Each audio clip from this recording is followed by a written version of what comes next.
23:1 కొన్ని వచనాలు తొందరగా చదవండి.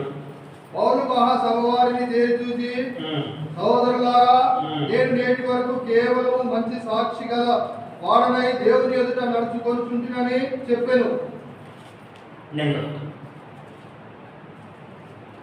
పౌలు మహాసభ వారిని చూచి, సహోదరులారా, నేను నేటి వరకు కేవలము మంచి మనస్సాక్షి. పౌలుకు ఎటువంటి మనస్సాక్షి ఉందంట? మంచి మనస్సాక్షి. ఈ బలలో పాల్పొందాలంటే నీకు నాకు ఉండాల్సింది కూడా ఏంటి అని అంటే మంచి మనస్సాక్షి అండి. మంచి మనస్సాక్షి నీకు నాకు ఉండాలి. 1 తిమోతి 1వ అధ్యాయము 5వ వచనం. 1 తిమోతి 1వ అధ్యాయము 5వ వచనం. తిమోతికి వ్రాసిన మొదటి పత్రిక 1వ అధ్యాయము 5వ వచనం. నేను 3 నుండి చదువుతున్నాను.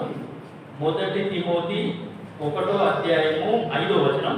నేను 3 నుండి చదువుతున్నాను. నేను మాసిదోనియాకు వెళ్ళుచుండగా సత్యమునకు భిన్నమైన బోధ చేయవదనియు, కల్పనా కథలను, మితము లేని వంశావళులను, విశ్వాస సంబంధమైన దేవుని ఏర్పాటుతో కాక వివాదములతోనే సంబంధం కలిగి ఉన్నది కనుక వాటిని లక్ష్య పెట్టవద్దని కొందరికి ఆజ్ఞాపించుటకు నీవు ఎఫెసులో నిలిచి ఉండవలనని నిన్ను హెచ్చరించిన ప్రకారము ఇప్పుడు హెచ్చరించుచున్నాను.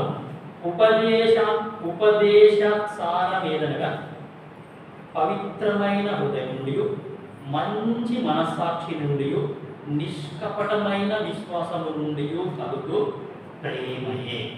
మంచి మనస్సాక్షి అనే మాట మీరు గమనించవలసిందిగా యేసునామమున మనవి చేస్తున్నాం. అక్కడనే 1:18. 1 తిమోతి 1:18. నా కుమారుడవైన తిమోతి, నీవు విశ్వాసములు మంచి మనస్సాక్షియు కలిగిన వాడవై నిందు గూర్చి ముందుగా చెప్పబడిన ప్రవచనములు చొప్పున ఈ మంచి పోరాటం కూడా పోరాడవాలని వాటిని బట్టి ఈ ఆజ్ఞను నీకు అప్పగించుచున్నాను. మంచి మనస్సాక్షి. 19వ వచనం. అదే దాని తర్వాత వచనం. అట్టి మనస్సాక్షిని కొందరు త్రోసివేసి విశ్వాస విషయమై ఓడబద్దలైపోయిన వారి వలె చెడి ఉన్నారు. మంచి మనస్సాక్షి అనే మాట మీరు గమనించవలసిందిగా యేసునామమున మీకు మనవి చేస్తున్నాం. హెబ్రీ 13:18. అక్కడ కూడా మంచి మాట ఉంటుంది. హెబ్రీలోకి రాసిన పత్రిక 13వ అధ్యాయము 18వ వచనం. హెబ్రీలోకి రాసిన పత్రిక 13వ అధ్యాయము 18వ వచనం చూడండి. మా నిమిత్తము ప్రార్థన చేయుడి, మేమన్ని విషయములలోనూ యోగ్యముగా ప్రవర్తింపగోరుచు మంచి మనస్సాక్షి కలిగి ఉన్నామని నమ్ముకొనుచున్నాము. మంచి మనస్సాక్షి అండి. క్లీన్ కాన్షియస్ లేకపోతే గుడ్ కాన్షియస్. ఈ పదవిలో పాటు పొందాలంటే నీకు నాకు ఉండాల్సింది మంచి మనస్సాక్షి. మన మనస్సాక్షి మంచిగా ఉండాలి. ఇంకా బైబిల్లో కొన్ని మనస్సాక్షులు ఉన్నాయి చూడండి. 24:16 అపోస్తలుల కార్యములు. అపోస్తలుల కార్యములు 24వ అధ్యాయము 16వ వచనం. ఒకటి చూసినాము మంచి మనస్సాక్షి. ఇప్పుడు ఎటువంటి మనస్సాక్షితో నేను బలలో పాలు పొందడానికి వస్తున్నాను? నాకు మంచి మనస్సాక్షి ఉన్నదా లేదా? దాని తర్వాత 24వ అధ్యాయము 16వ వచనము అపోస్తలుల కార్యము.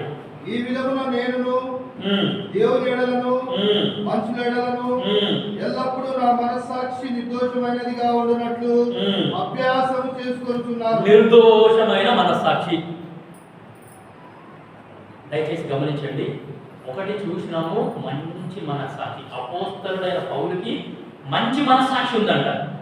దాని తర్వాత నిర్దోషమైన మనస్సాక్షి. అక్కడ చాలా మంచి మాట చెప్తున్నాడు ఆయన. చూడండి. ఈ విధమున నేను దేవుని ఎడలను మనుషుల ఎడలను ఎల్లప్పుడూ, 2 kinds of people, దేవుని ఎడల నిర్దోషమైన మనస్సాక్షి అండ్ మనుషుల ఎడల కూడా నిర్దోషమైన మనస్సాక్షి. జగతసేపు కాదంట, ఎల్లప్పుడూ. ఏదో ఆదివారం రోజు ఇందులో పాల్పొందడానికి వచ్చిన రోజే మంచి మనస్సాక్షి ఉంటే చాలు. ఇందులో పోయిన తర్వాత నేను ఎట్లయినా ఉండొచ్చు, ఎటువంటి మనస్సాక్షితోనైనా నేను జీవిస్తా అంటే సరిపోదు. ఎల్లప్పుడూ నిర్దోషమైన మనస్సాక్షి కలిగి మనం జీవించాలి అని దేవుని వాక్యంలో ఇక్కడ రాయబడ్డది. రోమీయులకు రాసిన పత్రిక 13వ అధ్యాయం 5వ వచనం చూడండి. రోమా 13:5 దేవుని వాక్యం చూడండి ఎంత మంచిగా ఉందో. రోమీయులకు రాసిన పత్రిక 13వ అధ్యాయము 5వ వచనం. కాబట్టి ఆగ్రహ భయమును బట్టి మాత్రము కాక మనస్సాక్షిని బట్టి లోబడి ఉండుట ఆవశ్యకము. లోబడే మనస్సాక్షి. దేవుని వాక్యానికైనా సరే లోబడే మనస్సాక్షి నాకు ఉండాలా? సరే, నాకంటే పెద్దలు ఉన్నారు అంటే పెద్దలకి లోబడే మనస్సాక్షి మనకు ఉండాలా? సో ఇప్పుడు ప్రత్యక్షంగా యేసుక్రీస్తు ప్రభుల వారు మన మధ్యలో లేరు. పరిశుద్ధాత్మ దేవుడు ఉన్నాడు. పరిశుద్ధాత్మ దేవునికి లోబడాలా? దేవుని సేవకులకు లోబడాలి. ఇంకా చాలా ఉన్నాయి వాక్యంలో. లోబడే మనస్సాక్షి నీకు నాకు ఉన్నదా లేదా? 3 విషయాలు చూసినాం మనం ఇప్పుడు. ఒకటి మంచి మనస్సాక్షి, రెండోది నిర్దోషమైన మనస్సాక్షి, మూడోది లోబడే మనస్సాక్షి. ఇప్పుడు చూడండి, మొదటి తిమోతి 3వ అధ్యాయము 9వ వచనం. మొదటి తిమోతి 3వ అధ్యాయము 9వ వచనం. తిమోతికి రాసిన మొదటి పత్రిక 3వ అధ్యాయము 9వ వచనము. విశ్వాస మర్మమును పవిత్రమైన మనస్సాక్షితో గైకొను వారై ఉండవద్దు. పవిత్రమైన మనస్సాక్షి అండి. మీకు వాక్యం అర్థమవుతుందో లేదో కానీ మంచి మనస్సాక్షి, నిర్దోషమైన మనస్సాక్షి, దాని తర్వాత లోబడే మనస్సాక్షి, దాని తర్వాత పవిత్రమైన మనస్సాక్షి. So I should have a holy conscious to participate in this table. సరే, ఒక చోట నేను పరిచర్యకు వెళ్ళినప్పుడు పరిచర్య అయిపోయిన తర్వాత ఒక ముసలామె, అంటే ఆమెకి ఏజ్ చాలా ఎక్కువైపోయింది, వృద్ధాప్యంలో ఉన్న ముసలామె నా దగ్గరికి వచ్చి ప్రార్థన చేయి బాబు అని అన్నది. సరే, నేను ప్రార్థన చేస్తానమ్మా, ఏమైందో చెప్పు, దేనికోసం ప్రార్థన చేయాలి అంటే ఆమె ఏమన్నదంటే ఆమెకు 3 కోడళ్ళు ఉన్నారు. 3 డాటర్ ఇన్ లాస్. ఆమెకు 3 కోడళ్ళు ఉన్నారంట. ఆమె 3 కోడళ్ళు ఈమె కనుక దూపైతుంది కొన్ని నీళ్ళు అమ్మ అని అంటే ఒక్కరు కూడా రెస్పాండ్ అవ్వాలంట. ఒకే ఇంట్లో ఉంటున్నారు, 3 కోడళ్ళు ఇంట్లో ఉన్నారు, నాకు దూపైతుంది కొన్ని నీళ్ళు ఇవ్వండి అని అంటే ఒకరు కూడా నీళ్ళు వచ్చినాడు. దాని తర్వాత నాకు ఒక రొట్టె తీసి పెట్టమ్మా ఆకలి అవుతుంది అలాంటివి కూడా చేయాలంట. జర నా కోసం ప్రార్థన చేయబెడతా, ప్రార్థన చేయబాబు, నా కుటుంబంలో పరిస్థితి ఇట్లా ఉన్నది, నా నీళ్ళు నాకు ఇయ్యనికే నా గొడవల కోసం బరువైతుంది. ఏమమ్మా, నా నీళ్ళు నాకు ఇయ్యనికే నా గొడవలకు మస్తు యాస్ట్ అవుతున్నది. ఈ వయసులో నేను యాక్చువల్లీ చేసుకోలేని పనులు. ఆమె కోడళ్ళు ఎట్లా ఉన్నాడంటే పొద్దుగల 8 గంటలకు లేస్తాడు. ఏమమ్మా, పొద్దుగల 8 గంటలకు లేస్తాడు. నా కొడుకులు పొద్దుగల 7 గంటలకి వెళ్ళిపోతారు ఆఫీస్కు, వీళ్ళు 8 గంటలకు లేస్తారంట. నేను ఎంత మంచి వాడల్లా. నేను మెంటలో ఉంది కాబట్టి ఏమమ్మా నీ గొడవలో రక్షణ పొందలేదా అని అడిగిన. పొందిన బాబు అని అక్కడ నీ కోడళ్ళు ఆరాధన చేస్తారా? చాలా మంచి ఆరాధన చేస్తారు వాళ్ళు. అసలు వాళ్ళ ఆరాధన కనుక వింటే నాకు కూడా కన్నీళ్ళు వస్తాయి ఒక్కొక్కసారి. అంత మంచిగా ఆరాధన చేస్తారు. ఒక వచనం చదువుతారా? సామెతలు 21. సామెతలు 21:8. సామెతలు 21:3. సారీ, 21:3. న్యాయములను అనుసరించి నడుచుకొనుట. సామెతలు 21:3. నీతి న్యాయములు అనుసరించి నడుచుకొనుట. బలులను అర్పించుట కంటే యెహోవాకు ఇష్టము. అది బలులు అర్పించడం అంటే ఆరాధన చేయడం అని అర్థం. ఏమమ్మా, బలులు అర్పించుట అంటే ఆరాధన చేయుట అని అర్థం. వాక్యంలో ఏం రాయబడ్డదంటే నీతి న్యాయములు అనుసరించి నడుచుకుంటా బలం అనిపించాలంటే ఏం చేస్తాం? నువ్వు నీ అర్థం కోసం నీళ్ళే ఇవ్వచ్చు. ఆమె చెప్పిన మాట ఏంటంటే, నా భర్త గవర్నమెంట్ కొలువు చేసి రిటైర్ అయ్యాడు, నా భర్త ముందు నా కోడలు కాళ్ళు కాలేసుకొని కూర్చుంటారు బాబు. ఏం రాకపోతే వీళ్ళు అక్కకు మర్యాద ఇవ్వరు, అమ్మకు మర్యాద ఇవ్వరు, మళ్ళా చర్చికి పోయి ఆరాధనలు చేస్తారు. ఇప్పుడు నేను మీ దగ్గరికి ఎందుకు వచ్చినా అంటే, కనీసం నా రొట్టె నేనన్నా చేసుకోవాలి, చేసుకోవడానికి కొంచెం బలం నాకు కావాలి, నాకు సాధన అయితలేదు, కొంచెం బలం దేవుడు ఇచ్చేటట్టు జర ప్రార్థన చేయకపోవాలి కదా. ఆల్మోస్ట్ నాకు తెలిసి ఆమె వయసు 75 లేక 80 ఉండొచ్చు. మరి ఇటువంటి మనసాక్షితో మీరు ఆరాధన చేస్తే ఖచ్చితంగా దేవుడు మాత్రం ఆ ఆరాధన అంగీకరించడు. నీతి న్యాయములు అనుసరించాలి. నీతి అంటే యేసు ప్రభు, న్యాయం అంటే కూడా యేసు ప్రభు.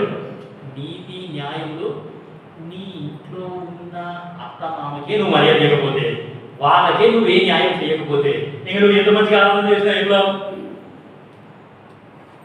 పొద్దుగాల మనం చూసినాం, దావీదు సొంత మామ, పిల్లనిచ్చిన మామకి ఎంత మర్యాద ఇస్తున్నాడు.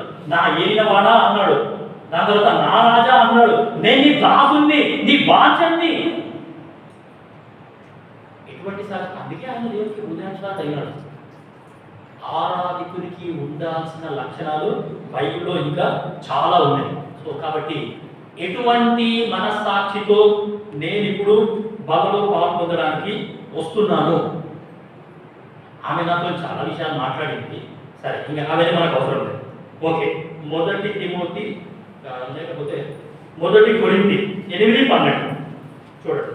మొదటి కొరింథీ 8వ అధ్యాయం 12వ వచనం. ఈలాగు సహోదరులకు విరోధంగా పాపం చేయడం వలనను వారి బలహీనమైన మనస్సాక్షిని నొప్పించడం వలనను మీరు క్రీస్తునకు విరోధంగా పాపము చేయవారగుచున్నారు. బలహీనమైన మనస్సాక్షి, ఆయన్ని మనస్సాక్షి లేదు. ఇప్పుడు 1 మంచి మనస్సాక్షి, 2 నిర్దోషమైన మనస్సాక్షి, 3 లోబడే మనస్సాక్షి, 4 పవిత్రమైన మనస్సాక్షి. ఇప్పుడు చదివినాము మొదటి కొరింథీ 8వ అధ్యాయము 12వ వచనంలో చదివినాము బలహీనమైన మనస్సాక్షి. మనస్సాక్షి ఉంది, కానీ ఆ మనస్సాక్షి ఎట్లా ఉన్నది అంటే బలంగా లేదు, బలహీనమైన మనస్సాక్షి. ఏదో నన్ను బలహీనపరుస్తుంది. ఈ బలలో కనుక నువ్వు నేను అయోగ్యంగా పాల్పొందితే మనం బలహీనులం అవుతాము, రోగులం అవుతాము, ఆత్మీయంగా బలహీనులం అవుతాము, ఆత్మీయంగా రోగులం అవుతాము, ఆత్మీయ నిద్రలోనికి మనము జారుకుంటాము. ఆత్మీయంగా బలహీనంగా ఉన్న వాళ్ళ పరిస్థితి చూస్తే మనకు అర్థమైపోతుంది, వాళ్ళు ఆత్మీయంగా చాలా బలహీనులుగా ఉన్నారు అని. బలహీనమైన మనస్సాక్షి. ఇన్ని మనస్సాక్షులలో ఇప్పుడు ఏ మనస్సాక్షితో నేను బలలో పాల్పొందడానికి వస్తున్నాను అనే సంగతి నువ్వు నేను అర్థం చేసుకుంటే మంచిగా ఉంటుంది. మొదటి తిమోతి 4వ అధ్యాయం 3వ వచనం చూడండి. మొదటి తిమోతి 4వ అధ్యాయము 3వ వచనం. అక్కడ కూడా మనస్సాక్షి ఉన్నది. ఆ అబద్ధకులు వాత వేయబడిన మనస్సాక్షి గలవారై వెరీ వెరీ డేంజర్. వివాహము నిషేధించుచు సత్య విషయమై అనుభవ జ్ఞానము గల విశ్వాసులు కృతజ్ఞతాస్తుతులు చెల్లించి పుచ్చుకొను నిమిత్తము దేవుడు సృష్టించిన ఆహార వస్తువులను కొన్నిటిని తినుట మానవలనని చెప్పుచుందురు. సో వాతమేయబడ్డ మనస్సాక్షి అంటే వాక్యం బోధించే బోధకులకి వాతమేయబడ్డ మనస్సాక్షి. బోధించడంలో తప్పు బోధిస్తున్నాడంట వాక్యం. అపోస్తలుడైన పౌలు తిమోతికి హెచ్చరిస్తున్నాడు. తిమోతి ఒక సంఘంలో పాస్టర్గా ఉన్నాడు, సేవకుడుగా ఉన్నాడు. ఆ తిమోతికి వార్నింగ్ ఇస్తున్నాడు. వాత వేయబడ్డ మనస్సాక్షితోని బయట వాక్యం చెప్తున్నారు. వాళ్ళు దేవుడు సృష్టించిన ఆహారములలో కొన్నిటి తినకూడదు, వివాహం నిషేధము, మీరు పెళ్లిలో చేసుకోకూడదు అని అబద్ధపు వాక్యం చెప్తున్నారు. ఓ తిమోతి, నీ మనస్సాక్షి వాత వేయబడ్డ మనస్సాక్షి ఏమో గుర్తు చేసుకో, సంఘానికి కూడా హెచ్చరించు. ఒక్కసారి మనస్సాక్షి కనుక వాత వేయబడ్డదంటే ఎంత వాక్యం చెప్పినా, ఎన్ని ఉదాహరణలు చెప్పినా, ఎంత పెద్ద బోధకుని తీసుకొని పిలుచుకొని వచ్చి వాక్యం నేర్పించినా వాక్యం లోపలికి కొనేవాడు. సాధు సుందర్ సింగ్ గారు ఒకసారి అంటే ఆయన సువార్త ప్రకటిస్తూ ఆయన ఎక్కడెక్కడికో వెళ్ళిపోయినాడు. రక్తపాతములు గల సువార్తికుడు, అపోస్తలుడు అని అంటారు. ఆయన బిరుదు అది, రక్తపాతములు గల అపోస్తలుడు. సో ఒక ఆయన ప్రకటిస్తూ వెళ్తా ఉంటే కొద్దిమంది ఆయన ఒక ప్రాంతంలో బాగా సువార్త చేసిన ప్రాంతంలో కొద్దిమంది విశ్వాసులు ఉన్నారు. ఆ విశ్వాసులు అనుకోకుండా ఆయన కలిసినాడు. సాధు సుందర్ సింగ్ గారిని కలిస్తే ఆ విశ్వాసులు కలిసినప్పుడు సరే వాళ్ళు మాట్లాడుతూ ఉంటే ఆ సాధు సుందర్ సింగ్ గారు ఏం చేసినారంటే, ఆ అయ్యగారు మీరు పట్టణంలోకి ఎందుకు రావట్లేదు, చర్చిలోకి ఎందుకు రావట్లేదు, చర్చిలోకి వచ్చి వాక్యం చెప్పవచ్చు కదా, విశ్వాసులకు వచ్చి ఆత్మీయంగా బలపడతారు కదా, మీరు ఇట్లా సువార్త చేస్తూనే ఉన్నారు, మంచిగా సంఘంలో వాక్యం చెప్తే కూడా మంచిగా ఉంటుంది కదా, మీరు పట్టణంలోకి ఎందుకు వస్తలేదు, సంఘాలలోకి ఎందుకు వస్తలేదు అని అంటే ఆయన ఉన్న ప్రాంతంలో ఒక వాగు అట్లా పోతా ఉన్నదంట. ఆ వాగులో నీళ్లు అట్లా పోతా ఉన్నాయి. ఆయన ఏం చేసినాడు అంటే ఆ నీళ్ళల్లో నుండి ఒక రాయి తీసుకొని వాళ్ళకు చూపెట్టినాడు. ఈరోజు సంఘాలలో విశ్వాసులు ఎట్లా ఉన్నారు అంటే ఈ రాయిలాగానే ఉన్నారు. జీవజల నదులు పారుతూనే ఉన్నాయి. దేవుని ప్రజలు వచ్చి వాక్యం చెప్తానే ఉన్నారు. ఆ వాక్యము వల్ల హృదయం లోపలికి వెళ్ళట్టే లేదు. అసలు ఆ రాయి కరగట్లేదు.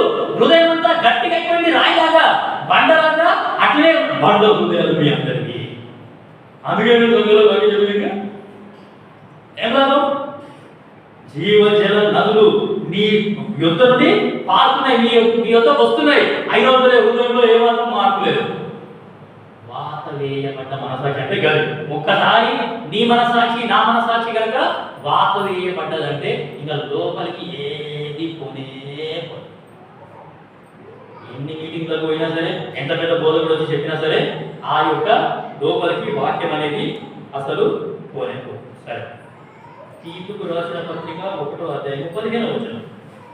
అక్కడ ఇంకొక మనసాక్షి చూడండి. తీతుకు రాసిన పత్రిక 1వ అధ్యాయం 15వ వచనం. పవిత్రులకు అన్నియు అపవిత్రములే గాని అపవిత్రులకును అవిశ్వాసులకును ఏదియు పవిత్రమైనది కాదు. నేను తీతుకు రాసిన పత్రిక 1వ అధ్యాయము 15వ వచనం నేను చదువుతున్నాను. పవిత్రులకు అన్నియు పవిత్రములే గాని అపవిత్రులకును అవిశ్వాసులకును ఏదియు పవిత్రమైనది కాదు. వారి మనస్సును వారి మనస్సాక్షియు అపవిత్రపరచబడి ఉన్నవి. ఇక చదవాలి. సరే, నేను మరోసారి చదువుతున్నాను. అపవిత్రపరచబడిన మనస్సాక్షి. ఇప్పుడు ఎటువంటి మనస్సాక్షితో నేను బలలో పాల్పొందడానికి వచ్చినాను. మరొక పర్యాయము యేసు నామమున మీకు హెచ్చరించేది ఏంటంటే, ఇందులో పాలు పొందినంతసేపు నాకు మంచి మనస్సాక్షి ఉంటే చాలు, బయటికి పోయిన తర్వాత నేను ఇష్టపడినట్టు చేసుకోవచ్చు అని అంటే అది కాదు. ప్రతి చోట మంచి మనస్సాక్షి కలిగి ఉండాలా.